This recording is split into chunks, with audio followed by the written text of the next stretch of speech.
Boker Tov, mes amis, Boker Tov. Boker Tov. Allez, on a un beau Shabbat. Allez, on a exactement 7 minutes. 7 minutes devant nous, Bezrat Hashem. Après, c'est les courses, après, c'est le Shabbat. Après, on s'en fond. Shabbat Agadol. On a un Shabbat exceptionnel. Shabbat exceptionnel. Il y a 2 Shabbats. Alors, tous les Shabbatot sont exceptionnels, attention, tous les Shabbatot. Il y a 2 Shabbats, comme je l'avais mentionné la semaine dernière, qui sont spéciaux. Puisque avant Kippour, on a Shabbat Shuvah. Et donc, là, on a Shabbat Agadol. C'est rare qu'on donne un nom à Shabbat. C'est très rare. Par exemple, pour ton mariage, Shabbat Ratan, on va dire. Ça aussi, c'est exceptionnel. Ou avant le mariage, Shabbat Kala. C'est aussi exceptionnel. Mais, dans l'année, pour le clan d'Israël, il y a 2 Shabbatot qui sont exceptionnels, même si tous les Shabbats sont exceptionnels. Shabbat Shuvah et Shabbat Agadol. Iné. Il dit comme ça le Rav. Shabbat, il finit à Pessar, Nikra, Shabbat Agadol. Lama. Pourquoi est-ce que Shabbat avant Pessar, il appelait Shabbat Agadol? Mipne Anes Shna Sabo. Pour le miracle qui a été fait ce Shabbat-là, puisque c'est le Shabbat avant la sortie d'Égypte. Et il y a eu un miracle exceptionnel. Alors on avait dit quoi? Il y a plusieurs. Qui Pessar, chez Yatsu Bo Mitzrayim, Chalas Beyom Chamishi Beshabbat. Le jour de la semaine où l'Am Israël est sorti d'Égypte, c'était un jeudi. C'était un lundi? Non, c'était un jeudi. Bon, ouais. Vous n'avez pas vu la grande vadrouille. D'accord? C'était un jeudi. Venistavu, Shekvar Beshabbat Shelefanav, Shu Yom Asiri le Nissan, Ikrousé là-bas, les Betabot, et soir comme Pessar. Et donc, le Shabbat d'avant, donc on est sorti un jeudi, un Yom Chamishi. Le Shabbat d'avant à Kadosh Baruch, c'est là où il a donné le tzivouille, l'ordre à Moshe Rabbeinu de dire à Israël de prendre un agneau par famille.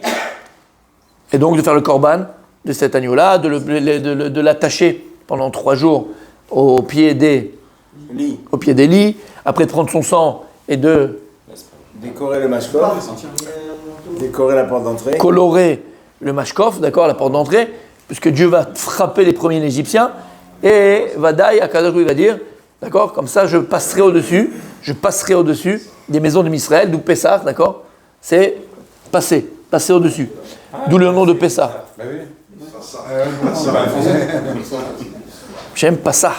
Hachem Passah al-Bate Bene Israël. Hachem il a sauté les maisons d'Israël. Alors Vadaï, vous savez très bien, messieurs, on n'est plus au Gan, d'accord, on était au Gan, c'était sympathique, merveilleux, mais on a bien compris qu'Akadosh Baruch Hu, il n'a pas besoin d'un signe pour passer au-dessus des maisons de Israël. Il sait qui c'est qu'il y a dans la maison, il connaît tes cellules, il connaît tout.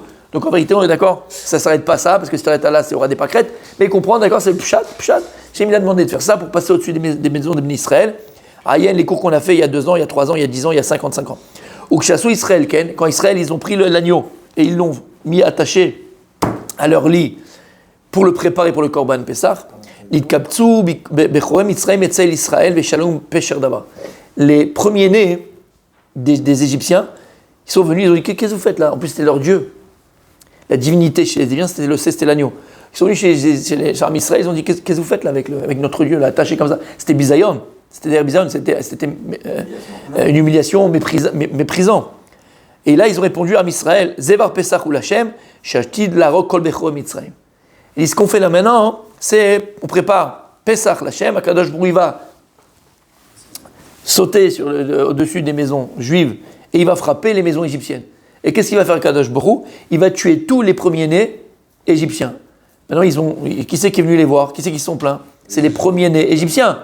Et là, il les prévient, l'armée Israël préviennent les premiers-nés égyptiens que leur fin est proche, que le dernier, c'est eux qui sont venus demander.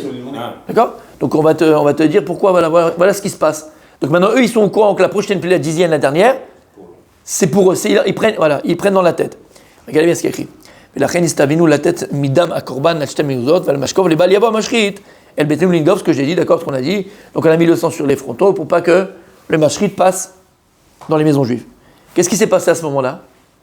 Ça, c'est un Tosfot.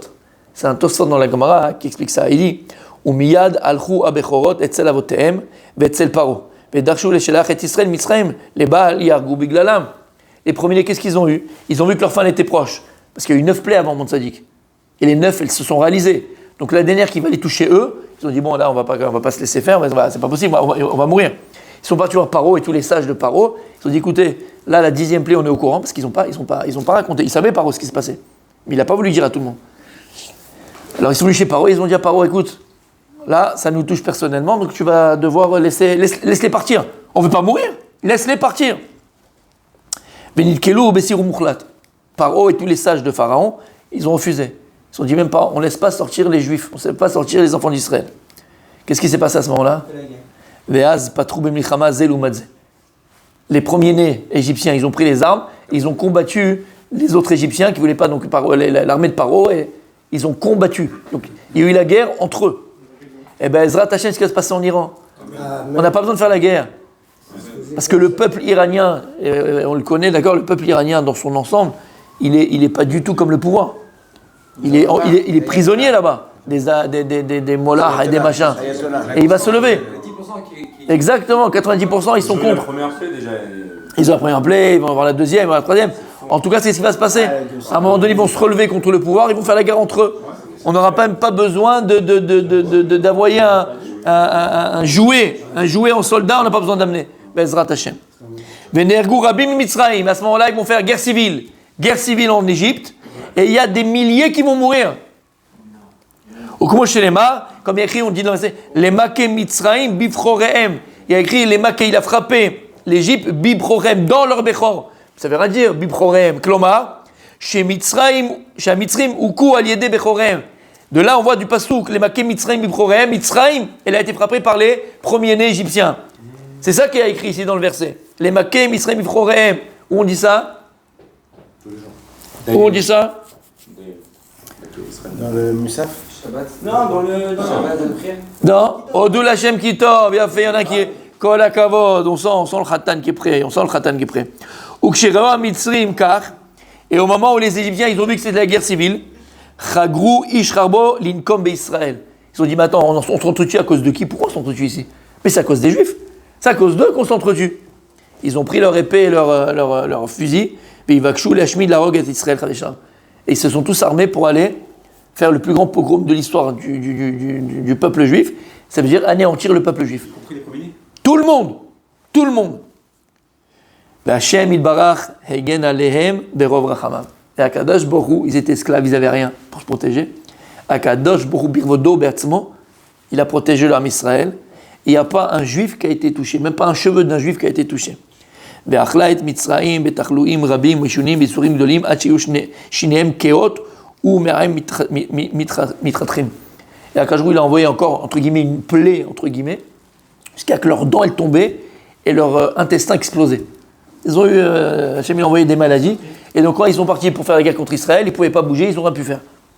Venetsu, Lisgot Achor, et donc les Sagot Achor, et ils ont été obligés de reculer, d'aller en arrière et de ne pas toucher le peuple juif. Alors écoute bien, c'est pas un miracle, ça. Il y a des carnissons à Israël Mizarmam, et donc le Ham Israël a été protégé de leur fureur, comme dirait Adolphe. Mais la reine, Nikra, non, s'il te plaît. Mais la reine, Nikra Shabbat Zeh, Shabbat Agadol. Voilà pourquoi ce Shabbat est appelé Shabbat Agadol, le grand Shabbat. Kiyom Gadol ou les Israël, Shinislou Ma'avdan, Mikilyan Ocharut, Chale Shalom. Parce qu'Am Israël, ce Shabbat-là, il a été sauvé de l'anéantissement, de l'extermination.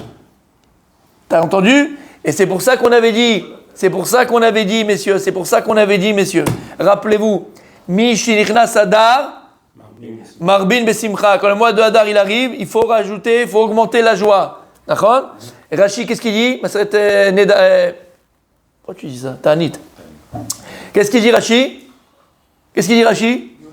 Pourquoi il faut augmenter la joie? Il dit Yemin Issim Israël. C'était des jours de miracle pour Israël. Purim et Pessah. Quel rapport avec Pessah le mois de Hadar? Et on avait expliqué, rappelez-vous le cours qu'on a fait il y a 15 jours. Le rapport, tu te rappelles, le rapport qui est entre Purim et Pessah, on a dit que l'essence du miracle, c'est le même. Rappelle-toi que tu étais comme un fou. Tu t'es dit, mais je ne savais pas, c'est pas possible. Tu l'as noté. Il est où? Purim et Pessah. Pourquoi? Parce que c'est la même essence. Purim, c'est Venaforhu. C'est quoi Venaforhu? Tout ce que nos ennemis ont fait contre nous, il a été renversé contre eux. Pessah, c'est autant d'avoir tout ce que nos ennemis ont fait contre nous, ça a été renversé contre eux. Et maintenant, on rajoute quelque chose. De la même manière qu'à Purim, Aman, Achashverosh ont voulu exterminer le peuple juif, anéantir le peuple juif, on voit qu'à Pessah, il y a exactement le même problème. À un moment donné, parce qu'au départ, non, on était esclaves. À un moment donné, ils ont voulu exterminer le peuple juif. Et à Kadosh Baruch Hu Berov Rachamav. avec toute sa bonté et toute sa miséricorde, il a sauvé le Ham Israël, un peuple qui était vulnérable, un peuple d'esclaves. C'était quand? Ça s'est passé pendant Shabbat. C'est pour ça que pour des générations en génération et de génération en génération, l'empreinte, la marque de ce miracle qu'Akadosh Baruch Hu a fait pour Israël et pour le Ham Israël, pour le peuple juif, elle est mamash ancrée pour toutes les générations. Et cette même Atzala, Réussite. sauvetage, ce même sauvetage qu'Akadosh Baruch Hu, il a donné gratuitement au peuple juif, Behemet, il existe encore aujourd'hui, là, maintenant. Et Behemet, qui plus que notre génération à nous, qui est en plein dedans, on est en plein dedans, Behemet, en plein dedans, où on est Behemet, entouré de loups, on est entouré de loups, on est entouré de loups. Et ils sont affamés, c'est des loups affamés. C'est un miracle, là, qu'on est en train de parler, discuter, qu'on fait Shabbat, qu'on va acheter, qu'on est là. Ce sont des miracles. Ce sont des miracles. Chaque jour. Et Akadosh Baruch Hu nous montre son amour. Alors Akadosh Baruch Hu te dit, Hen gal ki etre macharit kireshit, n'oubliez jamais. On le dit à Moussaf, et je répète 1000 fois tous les jours. Hen gal ki etre macharit kireshit, je vous délivrerai à la fin des temps, comme je vous ai délivré Réchit, au départ, en Égypte. Donc Hachem, il nous promet que les mêmes plaies qu'il a envoyées à nos ennemis, il enverra à nos ennemis à l'Égypte, il enverra à nos ennemis maintenant. Akadosh Baruch Hu va envoyer les plaies à nos ennemis. On n'aura même pas besoin, Bezrat Hashem, de faire la guerre. Akadosh Baruch Hu il fera la guerre. Hashem ilachem lachem vatem la briout. T'as vu? Hashem ilachem lachem vatem tacharishun. Hashem il fera la guerre pour vous et vous parlerez même pas, vous direz rien. Alors il faut tacharishun. Il faut tacharishun. Hashem ilachem lachem. Et il va anéantir nos ennemis, il va écraser nos ennemis. Et on va pouvoir accueillir Mashiach tous ensemble. Ça sera notre génération, Bezrat Hashem. Puis 2000 ans d'exil. Combien on a attendu? Le Baal Shem Tov, il a attendu. Le Harizal, il a attendu. Les Gdoli Israël, Rabbi Akiva, il a attendu. Aval Bezrat Hashem. C'est notre petite génération à nous. Notre petite génération à nous. Et qui est énorme, qui est grande, qui est mamash, très très grande. Avec tous les pitouim, ça tu connais? Ouais, je peux dire maintenant. Ouais, mais c'est toutes les séductions. Toutes les séductions. Si, il y a de séduction. Un pitouille, c'est une séduction. Toutes les séductions, d'accord? Toutes les séductions qu'on a à l'extérieur, tout ce qu'on nous propose, tout ce qui est attirant à l'extérieur, ça n'existait pas à l'époque, Béhémet, mes amis. On est dans une génération aussi grosse. Là, maintenant, c'est dans la poche. Pour aller faire quelque chose, fallait aller le faire. Ici, tu es à la maison, tu es tranquille, tu n'as besoin de personne, d'accord? Là, il y a une petite soirée entre amis, et c'est la passe à 10. On s'est compris, d'accord? Ok? Donc, oui, la passe à 10. D'accord, on s'est compris. Donc, Baruch Hashem, on est une génération de très grands. On est une génération de très grands, malgré qu'on est des tout petits. Alors, Rabbi David, tu portes le nom du Mashiach. Tu portes le nom du Mashiach, Mashiach ben David Amelech. Sheniske Be'ezrat Hashem. Ce Pessah, de recevoir. Exactement, je suis chez le Pessah. Mais là, avant, je vis, on n'a pas le temps. Qu'on ait le trou de recevoir Mashiach, ben David, Géoula Shlema. Et tout ça pourquoi? Pas pour nous. Comme ils disent les Chachamim, si on veut amener la Géoula, il faut prier pour la Shrina Gdosha. La Shrina les Begalout. Alors qu'on prie pour la Shrina, qu'elle revienne Behemet dans sa maison. C'est quoi? C'est le Bet Hamikdash, reconstruit à Yerushalayim. Be'ezrat Hashem.